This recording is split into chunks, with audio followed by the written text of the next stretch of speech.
So we're going over to share screen very soon. So this is going to be a slideshow on the mandala, but particularly on the mandala of the 5 Buddhas. So I've called it a circle of Buddhas. So do take an interest in the images. It'll be there on YouTube if you want to look at it again. Just trying to introduce the whole idea of the mandala as a visual symbol, but also even more deeply the sense of the old Vajrayana mandala of 5 Buddhas, which fits in with everything. It's as if it's like a systematic view of what it's like to be a human being and what enlightenment is like. So do enjoy that. We'll get on to the 5 Buddhas themselves later on. Here on the shrine, you can see them in a row, and we'll look at them in a mandala as well. And while I've got you, before we go on to sharing the screen, I'll just show you this book. And this book is called Meeting the Buddhas.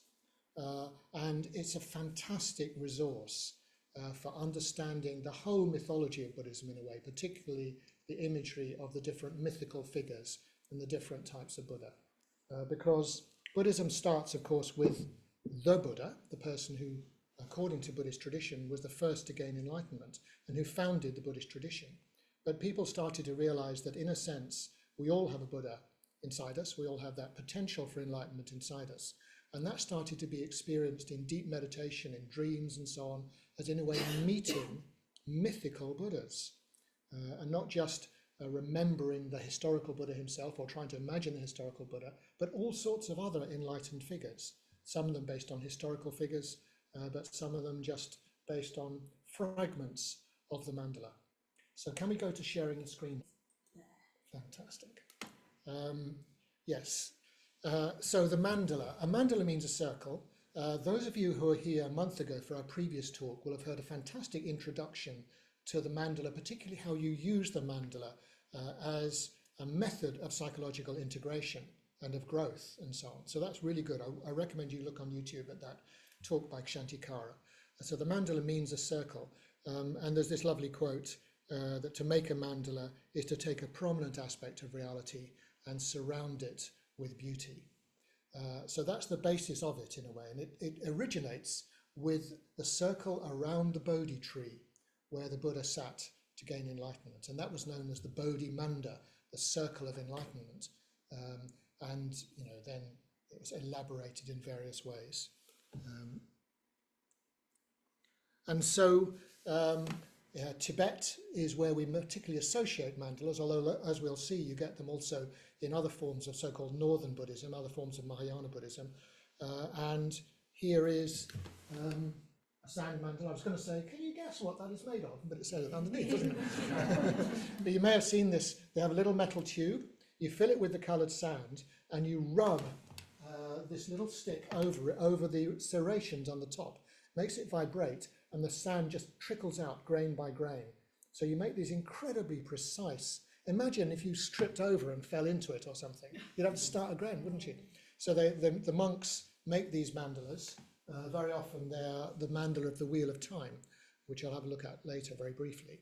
And then, do you know what they do when they finish the mandala, when they finish the whole ceremony? Anyone know? They wipe it off, usually into a river.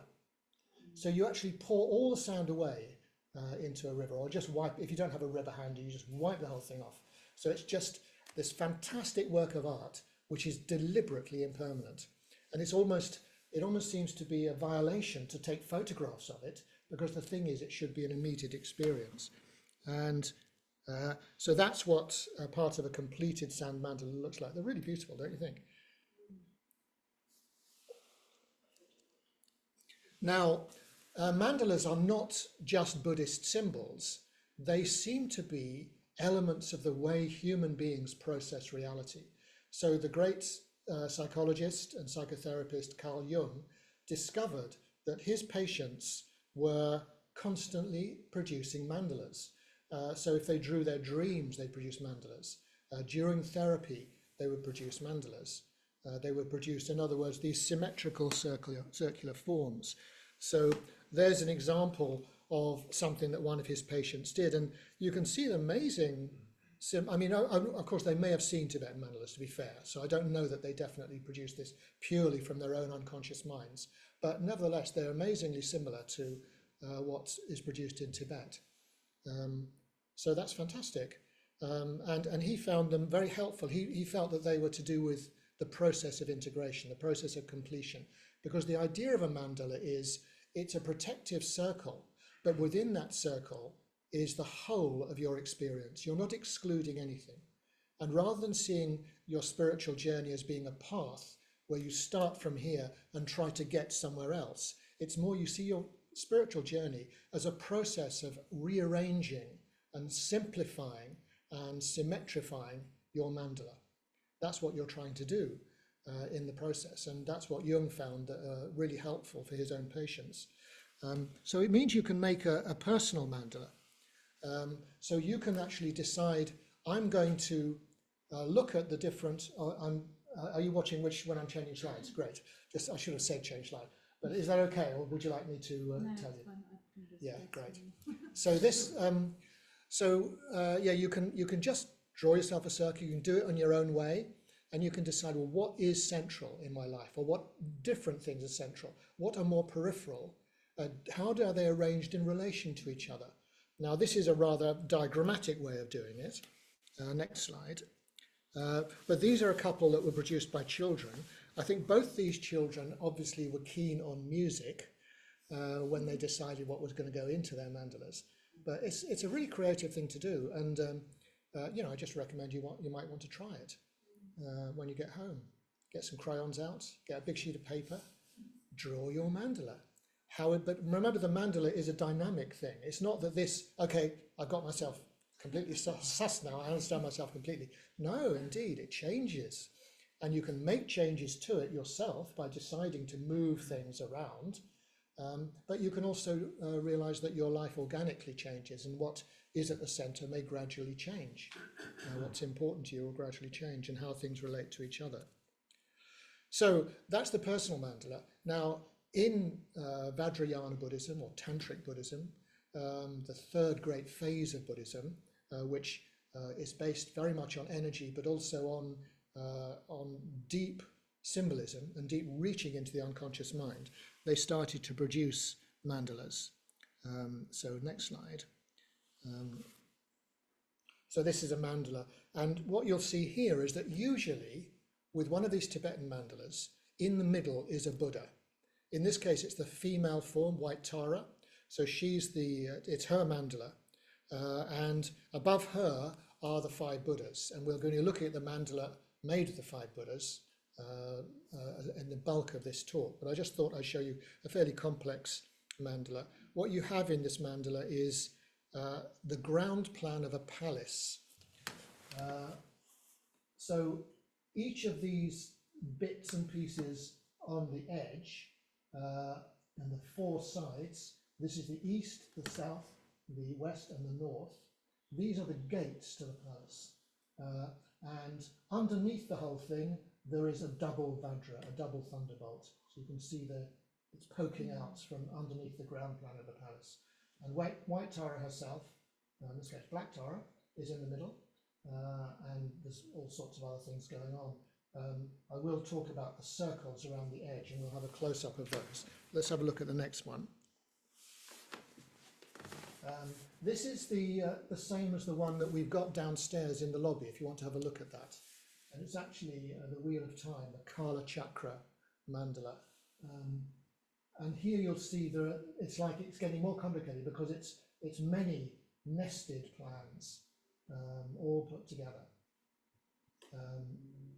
And this is, there's a great ceremony very frequently, but that the Dalai Lama is really keen on, where thousands of people will come and be initiated into the Kala Chakra mandala. It's based on a tantric text called the Kala Chakra, the Wheel of Time. So on the edge of your standard mandala, you've got 3 protective circles, and this was gone into by Kshantikara as well.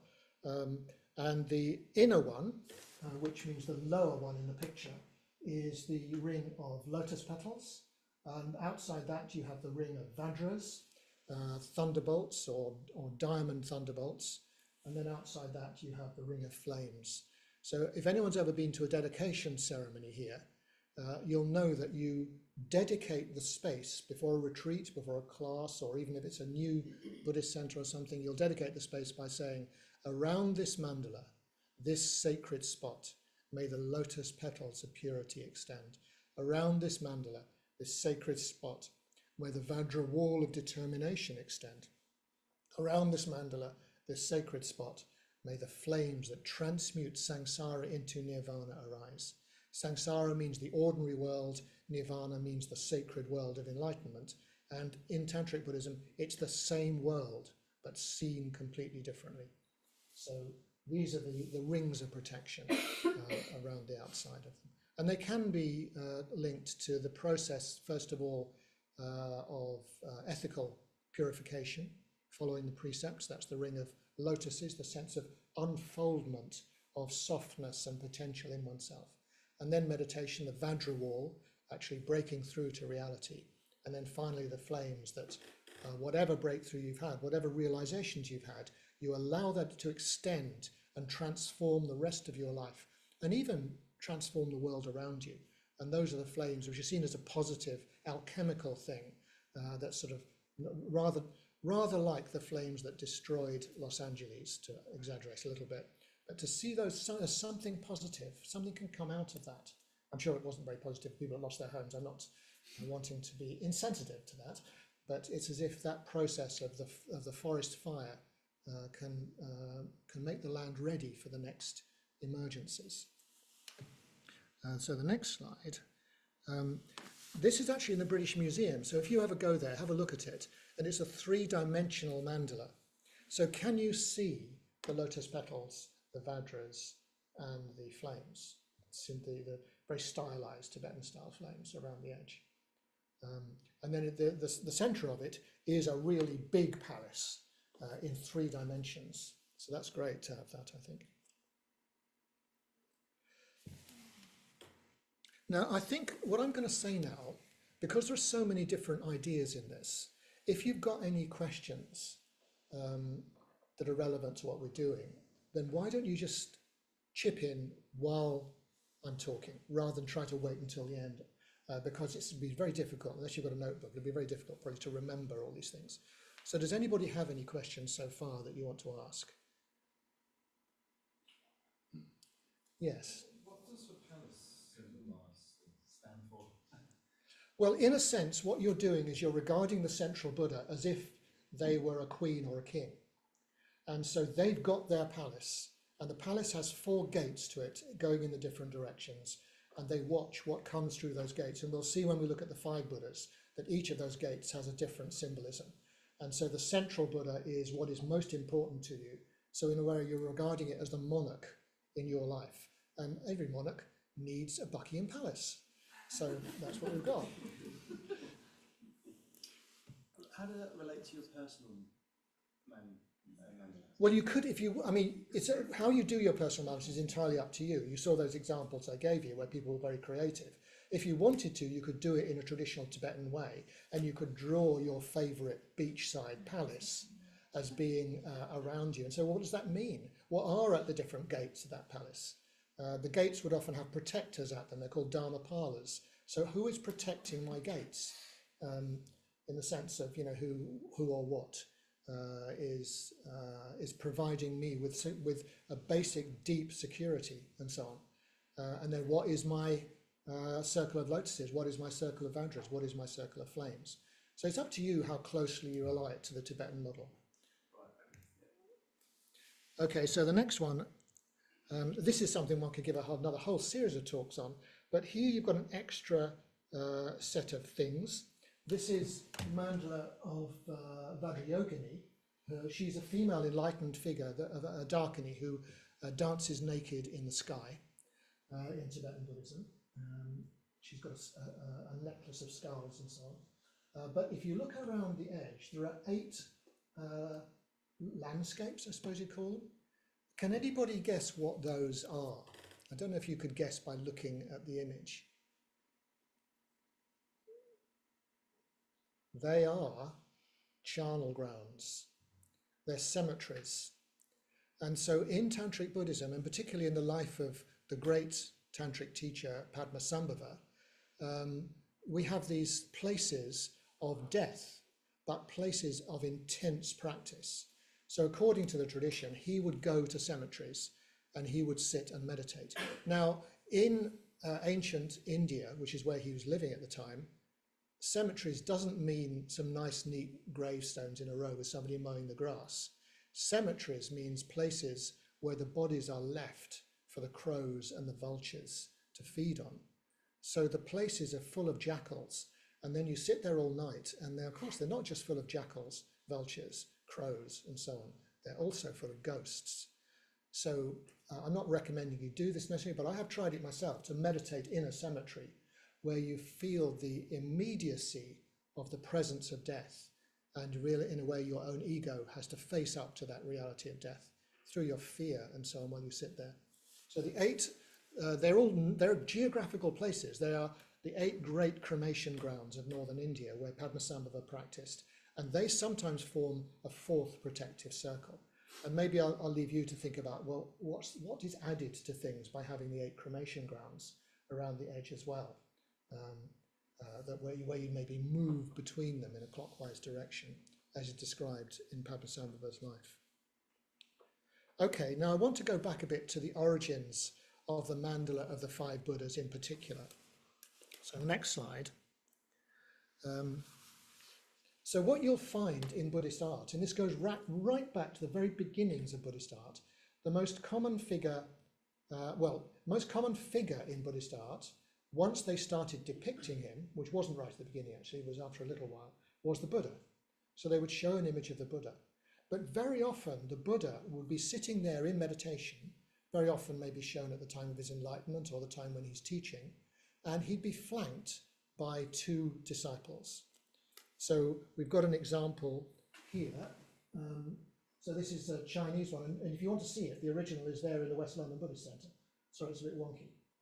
So you'll see him flanked by 2 of his disciples. So already you're starting to extend just from the basic Buddha to attendants as well, and the attendants are important, and very often they symbolize different things. So in the next slide, we can see a Tibetan example, and here the attendants definitely are the disciples Shariputra and Madhyayana. And Shariputra represents wisdom, Madhyayana represents transformative energy. So we've got, in a way, the central Buddha representing enlightenment complete, but then we've got different aspects of enlightenment symbolized by the attendant figures. And then this threefold system became geographicized or something. In other words, it was seen that you were looking at an Eastern figure and a central figure and a Western figure. And then those became associated with mythical Buddhas.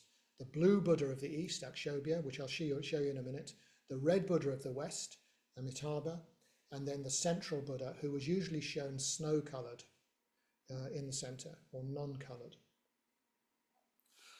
So then, when the Tantra really emerged, everything became 5-fold. It became an extra dimension was brought in, and that extra dimension gives you 5 Buddhas instead of 3. And that's the way it develops. I'll show you actually a mandala of them, but the strange thing is they're usually shown, like in the plaque on the shrine, they're usually shown in a row. And you don't often see the mandala of the 5 jhinas, the 5 Buddhas, even though it is the most basic of all mandalas. And it's because it's so basic that usually people would choose one of those Buddhas and put that in the middle, and then divide a special mandala for the Buddha of the East, Akshobhya, or something like that. So you don't very often see them, in my experience, in a mandala. But here are 2 examples of them in a row. So we've got usually a pale Buddha in the middle, snow-coloured, and then in the row, the order they put in the row seems to vary actually, but the red one is the Buddha of the West, Amitabha. There's a green one, the Buddha of the North. There is the blue one, we mentioned Akshobhya, the red one, Amitabha, we've mentioned, and there's a yellow one, or an orange one, which is Ratnaprabha, the Buddha of the South. So we'll go into those a little bit more. Any questions from that, arising from that? I hope that you can make, this is all very interesting, isn't it? But how does it relate to me? And I think that try and make this practical. And as we go through the 5 Buddhas, you may feel that is the Buddha I need at the moment. That's the area of my life I need to deal with at the moment. And in that case, you can sort of use that Buddha and all the symbolism associated with it to help you decide what to work on. So the next slide. So here's a mandala of another figure called Vajrasattva, the Vajra being, and above are the 5 Buddhas, sort of presiding over the whole thing. So if you look at it, you should be able to spot, if you look closely, the ring of lotuses, the ring of Vajras, and the ring of flames, the palace, and the double Vajra that underlies the whole palace. So this is a very sort of standard mandala. And there are other symbols in there as well, and it's very rich. You could easily just spend a long time just looking at one mandala. Next slide. And before we go into the 5 Buddhas, I just thought I'd show you this, which is Borobudur in Java. So this is one of the wonders of the world, I'd say. I mean, I'm very lucky I've been there to see it. And it is enormous. It is enormous. It's like, unfortunately, there aren't any human figures here, but you can see the trees. Those are full-size trees. This is not miniature trees. And so what you do is you enter from the east. So you come in at the bottom here, and you walk up. If you want to, you can walk up this staircase, which takes you through arches. The arches are the jaws of mythical beasts, and eventually you can emerge at the top. But what you're really supposed to do is do circumambulation, the great Buddhist walking meditation practice. So you first walk around the bottom, like here, and as you walk around the bottom, you can see loads and loads of pictures showing ordinary life and showing the dangers of negative mental states and so on. And then you walk up the next level, and there are more pictures, and these pictures are all relief carvings in stone, and they are incredibly beautiful, really beautifully done. It was made in the 8th century, so it's about 1200 years old, by the Shailendra dynasty artists in Java.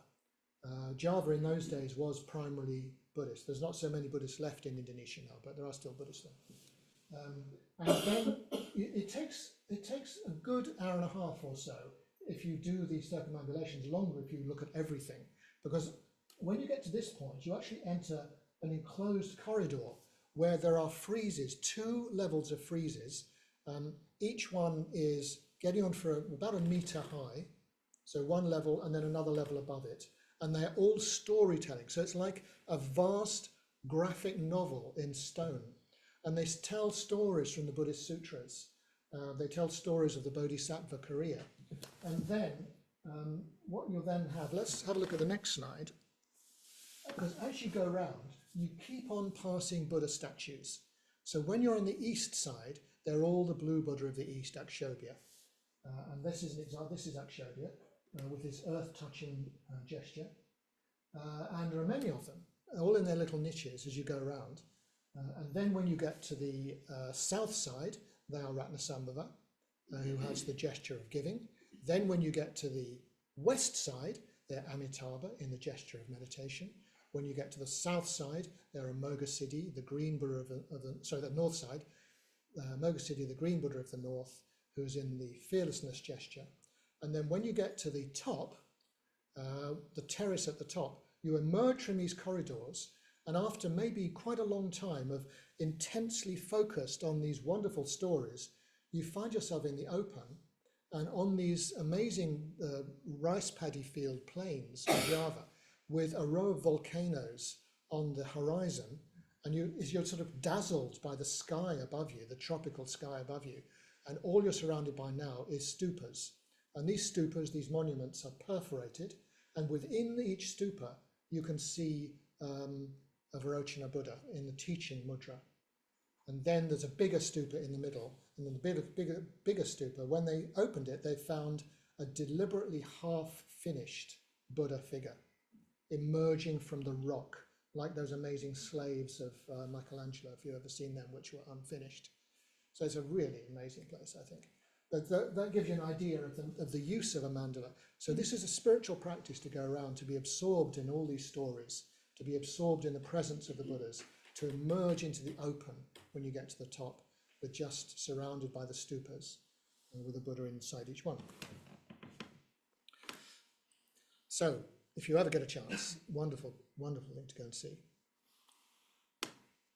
Can you just rock up? You can, it's one of those things where there are gates and you have to pay to go in, unfortunately. But what I was really lucky, I stayed in the hotel within the grounds. So I'd get up at 5:30 in the morning before the tourists arrived, because it's a very popular tourist destination, if you can imagine.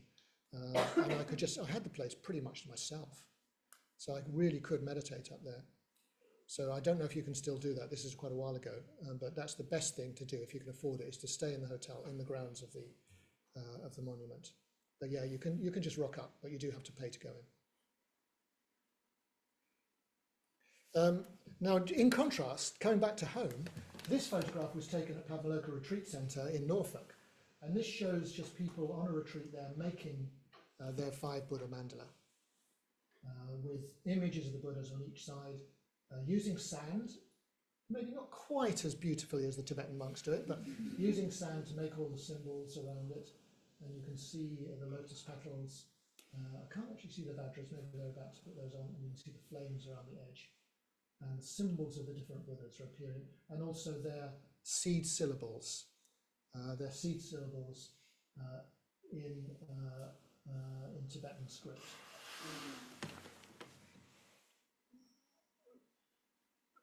And then I'm moving around the world a little bit here, because now I want to take you to Japan.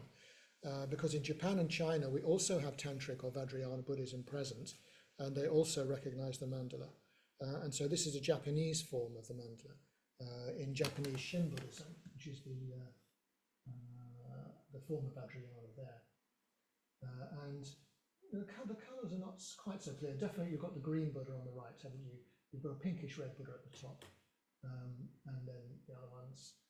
And the central Buddha is very important in Japanese Shin Buddhism, and there are a lot of practices. Next slide.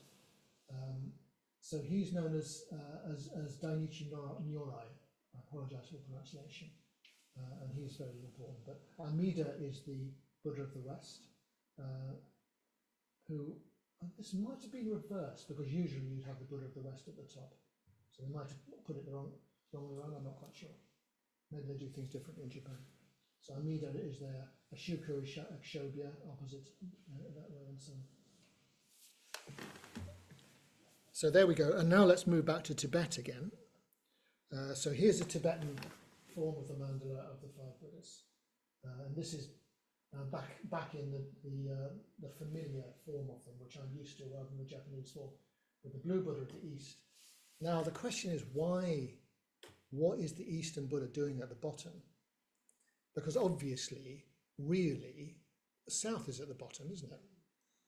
But that's interesting, isn't it? We have that assumption. You know, if you get your map out or your atlas, south is always at the bottom, west is on the left, the north is at the top, and the east is on the right.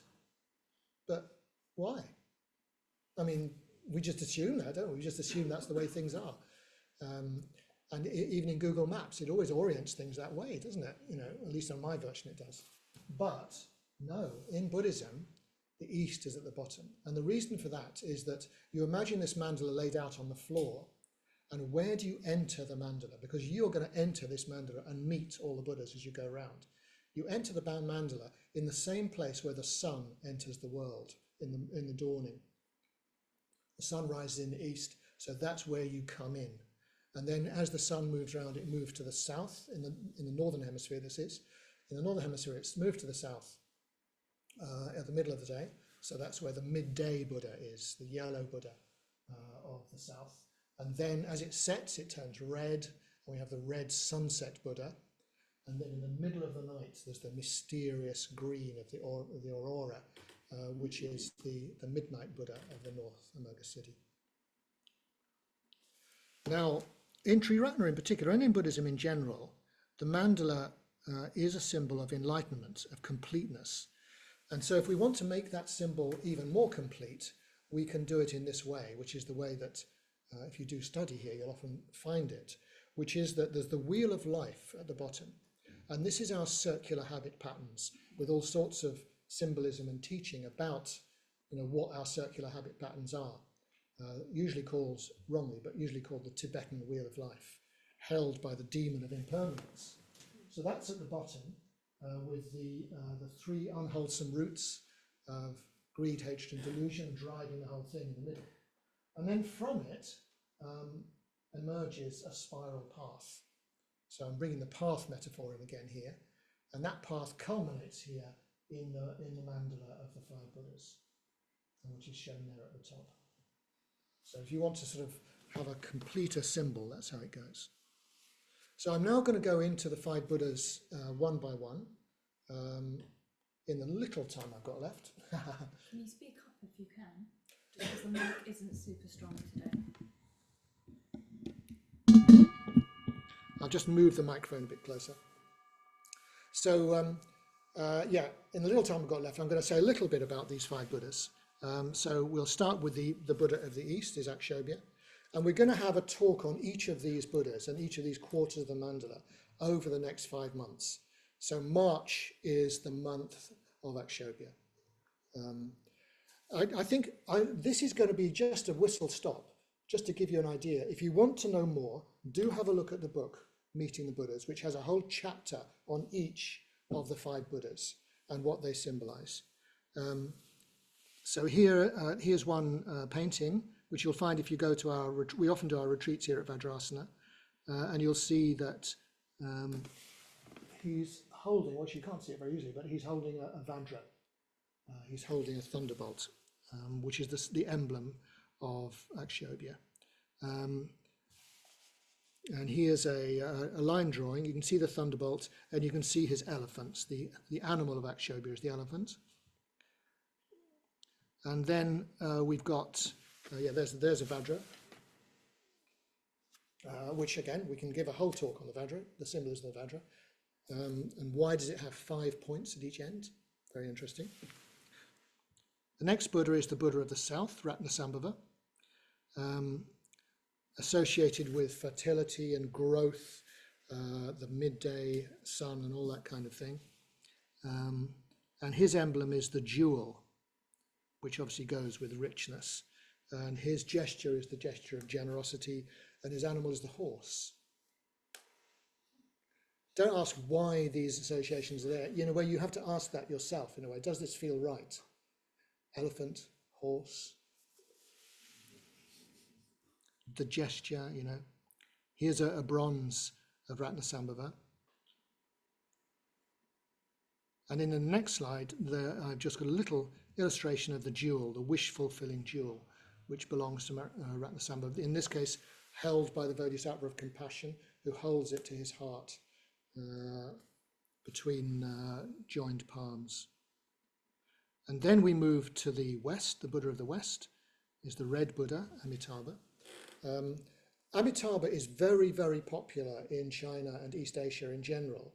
And a whole branch of Buddhism is devoted to reciting the name of Amitabha as a mantra and being associated with Amitabha's Pure Land, the ideal place for practicing the Dharma, it said. And in those cases, I should say, just in case you get confused, he's not red, he's usually golden in color. And so this Buddha image on the shrine, which if you're watching on YouTube, you can't see it at the moment because we're sharing the screen, but the Buddha image on the shrine is Amitabha, strictly speaking, in the Chinese style of a golden-hued Buddha. But in the mandala, Amitabha is normally red.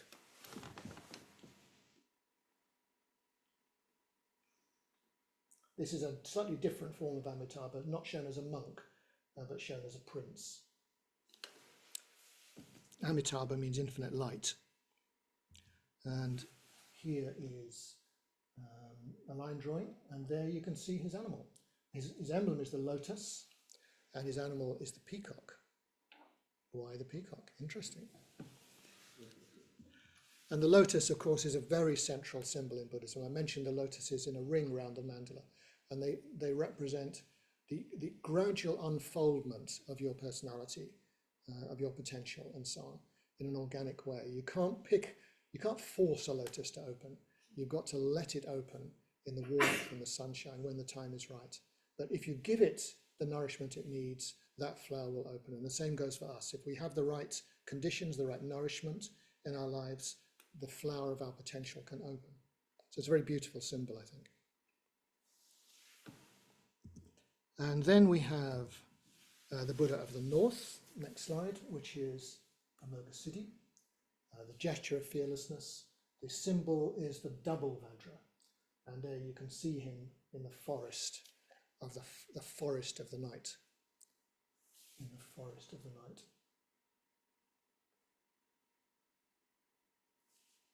Green is very difficult for artists to draw facial features with. And there's another one also by Alaka. And here you can see the animal. Now this is, what sort of animal is this?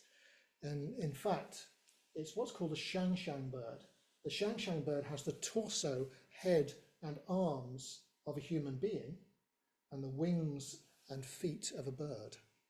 And so the shang birds bear aloft the throne or the lotus of Amoghasiddhi and carry it through the universe. And his wisdom is the wisdom of success and so on.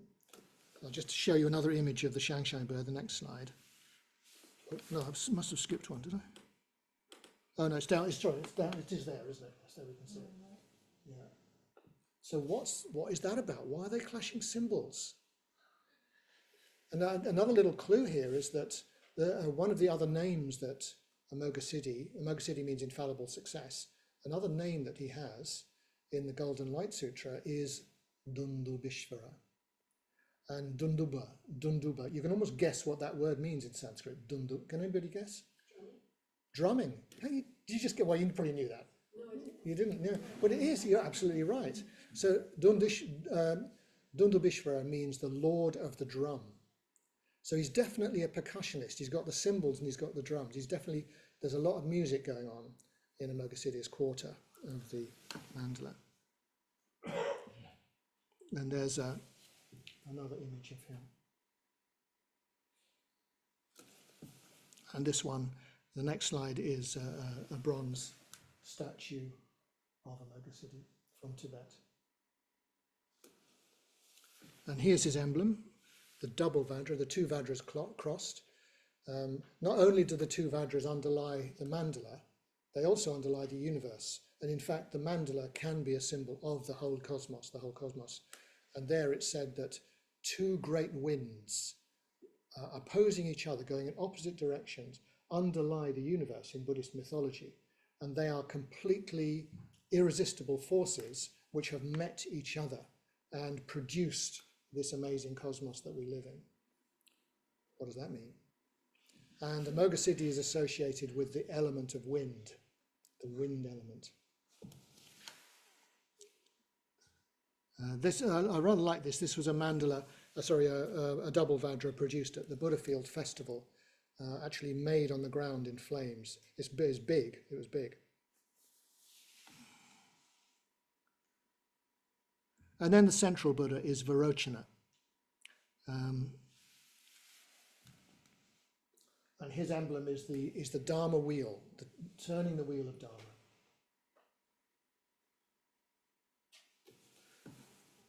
And there's another image of him. His animal is the lion. And his gesture is the teaching gesture. And there's a bronze. But I did want to get on to the next couple of slides, though. So after the bronze one, this, I've done lots of he's, lots of males. And usually in the Tibetan mandalas, there are the male forms, but there are also female forms for these Buddhas as well. And Kumuda, a very good painter, I think, at the Bristol Buddhist Centre, produced a set of images of the 5 female Buddhas. These are just details of their heads. So they all have roughly the same colours, but they also have their own names and their own attributes. And in Meeting the Buddhas, Vasantra, the author, does go into the female Buddhas as well. Sometimes they're shown in sexual union with the male Buddhas, which is another big Vajrayana symbol of the power of basic craving, which is being transformed. And one of the things I hope we'll go into in the future talks is how each of the Buddhas is associated with one of the poisons. So for example, like Shobhya, the blue Buddha of the East, is associated with the poison of hatred and transforms that hatred into wisdom. So rather than rejecting it, you remember everything stays within the mandala, but it can all change, it can all be transformed. So the hatred or irritation is transformed into wisdom. And similarly, the craving associated with the red Buddha, but it's associated with all tantric figures. And so sometimes they're shown in intense passion, and that intense passion becomes passion for enlightenment. And that's why they're shown in sexual union. And so the next slide shows the whole of one of those images. Sorry I haven't got all of them to show you, but this is Pandaravasini, she of the white robe. And she's associated with the red Buddha of the West. It's lovely, isn't it, that image, I think. Now, looking at the time, I think I'm going to sort of leave it there. I have got slides of all the different associations, and just to tantalize you, we can go through them quickly. But if you want to know the associations of the different Buddhas, look on, so show the next slide. If you look on In Meeting the Buddhas, and also there's a website here which is called viewonbuddhism.org, and you can find it in there. You can find some of these associations there. So you can see the names of their wisdoms and the delusion, as they call it, or the poison that is transformed by them. But there's also lots of other things here. The element, the sense, the medical, the organ of the body, the English name of the Buddha, the consort, that is the female Buddha, the bodhisattva, etc., etc., the color, the direction, the gestures or mudras, and then the emblems, the aggregates associated with each, and so on. So I think we've come to the end of our time now. I hope that was, I know it's a bit of a blast, but I hope that it's useful and you'd like to do it as more exploration. And we're going to carry on with these images. The next few weeks we'll carry on with them, and then in a month's time we'll have, in exactly 4 weeks' time in fact, we'll have the talk on the Buddha of the East, and we'll start by looking at these in turn. So it might be a bit frustrating to be taken on such a rapid tour of them, but I hope that it's given you a perspective, and also I hope whetted your appetite to find out more about them and how they could be relevant to you as well.